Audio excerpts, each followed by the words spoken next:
My name is Dr. Josephine Hale, and I'm 32 years old. On paper, I'm the woman who has it together. Stable job, beautiful condo, the kind of life people post about but rarely live. For the past 2 years, I've been in what most would call a perfect relationship. My boyfriend Adrian and I shared everything: the home, the laughter, the future plans we whispered about at night. But perfection is the easiest mask to wear when there's something to hide. Adrian had a past. Everyone does. His just happened to be a woman named Maya. She wasn't merely an ex. She was an unfinished story, one that refused to end even after he claimed to have moved on. When we first started dating, he assured me their connection was platonic. "We're just friends now," he said. "There's nothing left between us." I wanted to believe him. I really did. But there's a certain instinct women have, the kind that whispers before the storm ever breaks. It began small. A text that made him smile just a little too long. A sudden work dinner that hadn't been on the calendar that morning. Excuses that sounded so reasonable I almost hated myself for doubting them. When I asked who he'd been texting, he'd say, "Just my mom," his tone quick and dismissive, eyes flicking away. For a while I let it go. Love does that to you. It teaches you to rationalize the things that hurt. But one night changed everything. We were supposed to have dinner, our third anniversary of the day we met. I'd spent hours preparing. He texted at exactly 5 o'clock p.m. "Can't make it tonight. Huge project. Deadline tomorrow." It was short, sterile, impersonal. I stared at the message for a long time, and something inside me, the part that lived on facts and data, woke up. See, Adrian and I shared a family phone plan. It was my idea, the practical kind of decision couples make when they think they'll last forever. While paying the monthly bill earlier that week, I'd noticed a small setting: location sharing. At the time, I didn't touch it. That night I did. I told myself it was for safety, but in my gut, I knew I was about to uncover something that would shatter the illusion I'd been clinging to. The map loaded slowly, almost mercifully. His phone's little blue dot appeared.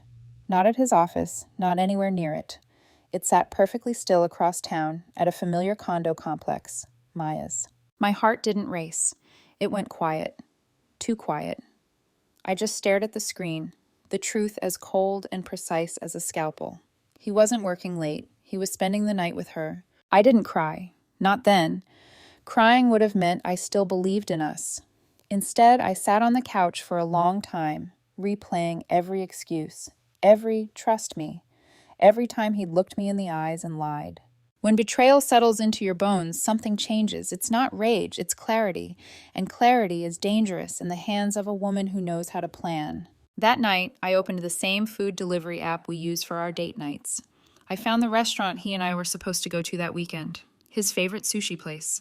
The kind of place you book weeks in advance. I ordered the most expensive omakase platter for two. It came with premium sake, the total ridiculous, over $300. For delivery address, I typed Maya's condo. I knew the exact unit. I'd seen it on past party invites, the kind she'd once accidentally left open on her phone. In the note to the delivery driver, I wrote, "Please let the recipient know this is from Josephine for our anniversary." And I paid with our joint card, the one that sent transaction notifications straight to both of our phones. Then I sat back, the silence of the condo pressing in like the calm before a storm. I imagined the doorbell ringing, Maya answering, expecting takeout from Adrian. Instead, the delivery guy saying, "Anniversary dinner from Josephine." That moment, her face, his silence, was my justice. It wasn't violent, it wasn't dramatic, it was surgical, because the kind of betrayal they committed deserved precision, not chaos. About an hour later, my phone began to light up. First a notification confirming the card charge, then a call from Adrian. I didn't answer. Then a text. "What the hell did you just do?" I ignored it. Another one came seconds later. "You're insane. You embarrassed me in front of her." I still didn't reply. By the fifth message, he'd switched to begging. "Please, Joe, it's not what you think." That was the funny part, because by then, it was exactly what I thought. I turned my phone to silent and set it face down. The sushi, the texts, the lies, all of it faded into a strange calm. For the first time in months, I wasn't confused. I knew exactly who he was, who she was, and who I no longer needed to be. Tomorrow would bring confrontation, chaos, and closure, but tonight I allowed myself a quiet victory. The kind that comes not from revenge, but from knowing the truth no longer has anywhere to hide.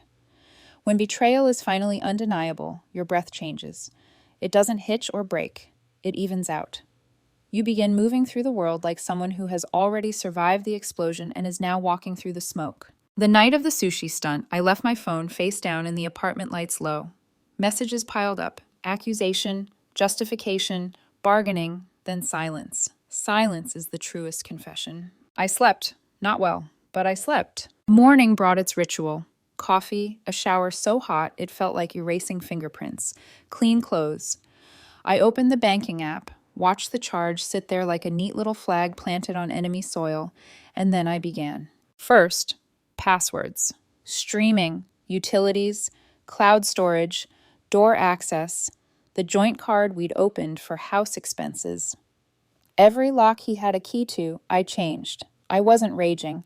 I was restoring order. Then I walked through the condo with a tote bag, gathering things that were technically his, but had migrated into my territory. Watch on the entry tray, hoodie on my office chair, aftershave bleeding cedar into my linen closet. I placed it all in the spare room. His suitcase was on the top shelf. I put it on the bed. Not a threat, just architecture. A map from then to gone. At 10:17 a.m., the elevator chimed. My doorbell camera pinged. Adrian, jaw tight, eyes more haunted than angry. He fumbled with his key, then looked up at the lens. He knew I was watching. I opened the door and stepped aside. He pushed in the way people do when they're trying to own the space again. He stopped when he saw the suitcase. "We need to talk," he said. "We don't," I answered. My voice surprised me, calm enough to be mistaken for mercy. "I think the sushi said what needed to be said." He winced. "You humiliated me." "No," I said, moving past him, refusing to be cornered. "You humiliated yourself. I just sent dinner." "You're being dramatic. It wasn't—" He swallowed. "It wasn't like that." "Adrian." I held his gaze. "At 5 p.m., you told me you were at work. Your phone didn't leave Maya's building all day. You ate sashimi on an anniversary you swore you'd celebrate this weekend. If we strip the adjectives, what remains are facts." He stared at the suitcase. "So that's it." "That's it," I said. "Your things are in the spare room. You have until noon to take what belongs to you. At 12:01, anything left becomes trash." He laughed then, a brittle, disbelieving sound. "You can't kick me out. I live here." "You don't." I gestured to the framed lease on the wall by the entry. An adulting joke we'd thought was cute once. "Your name isn't on it. You've been a guest, Adrian, a long-term guest. The hotel is closing." His anger flared and then crumpled into pleading. "Joe, please. I made a mistake. It's complicated." Complicated is what people say when the truth is simple and ugly. He opened his mouth, closed it. The old choreography, deflection, charm, distraction, wouldn't work here. He disappeared into the spare room. Hangers scraped, drawers thudded. At 10:41, another ding from the elevator. Footsteps, voices. He hadn't come alone. His mother arrived first. Bracelets, perfume, the soft power of a woman who prefers community over conflict until it's her son. His father followed, broad and silent, anger folded into his arms. "Josephine," his mother said, already shaking her head, "I cannot believe you would do this. After everything I've done to help you make this place feel like a home." I looked at her. "With respect, your son has been lying to me and sleeping with his ex-girlfriend. Last night he was in Maya's condo. I bought them dinner, over $300 of it. You're upset that I sent sushi. I'm upset that I subsidized adultery." For a breath, the room stilled. The word, adultery, was a clean cut. His mother's mouth closed. His father's gaze dropped to the floor. "Families work through things," his mother said finally, smaller. "We don't throw people out."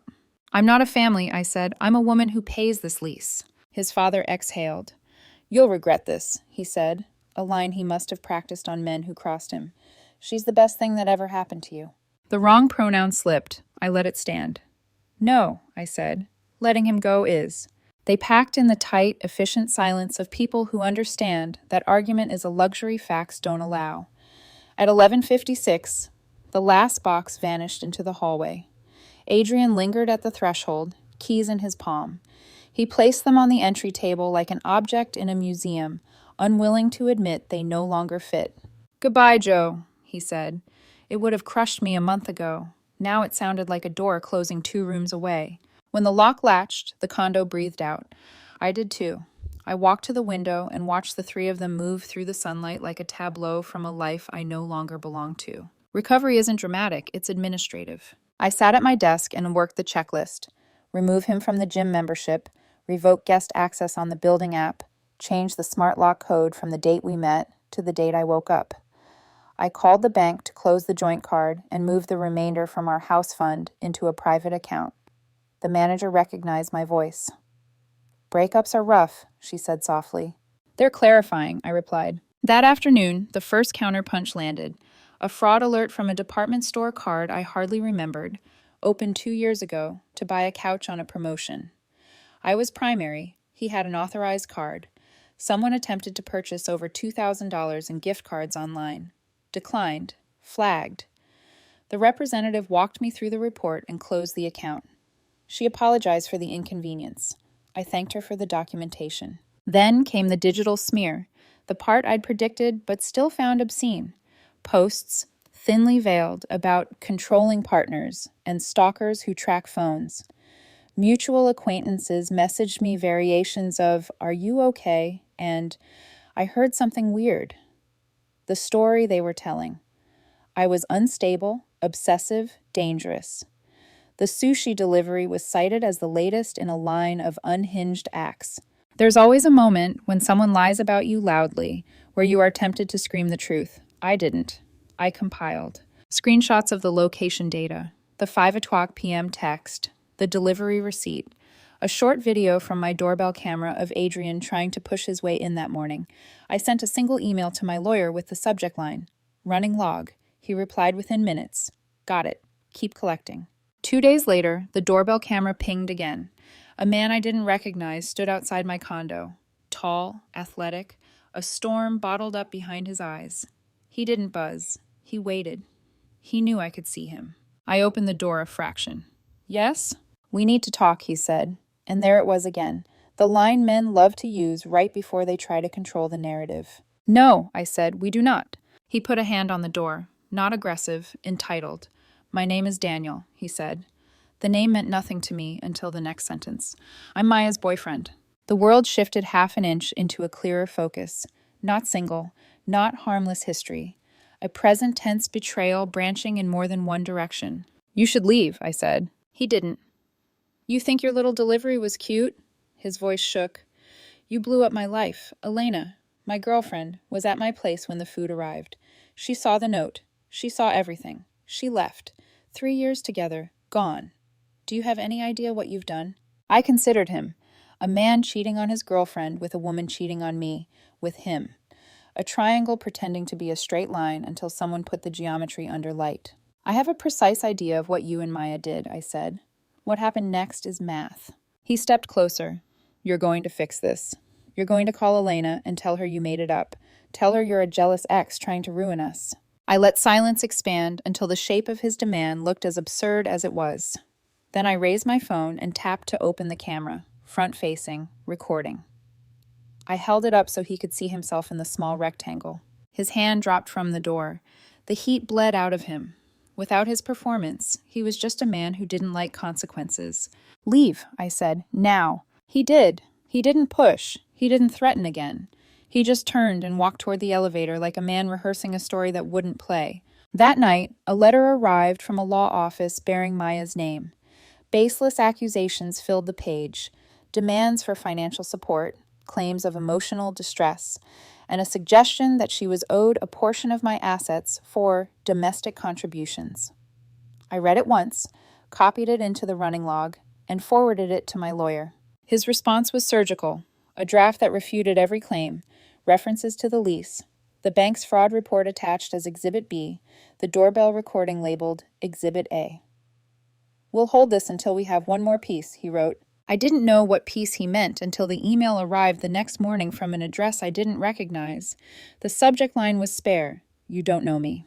The message was not. "Hi, Josephine, we haven't met. My name is Elena. I'm Daniel's girlfriend." Well, I was. I saw the delivery, the note, and the messages he tried to delete afterward. "I think you should see what I found. If you want to meet, I'll bring screenshots and the rest. You're not crazy. You were right."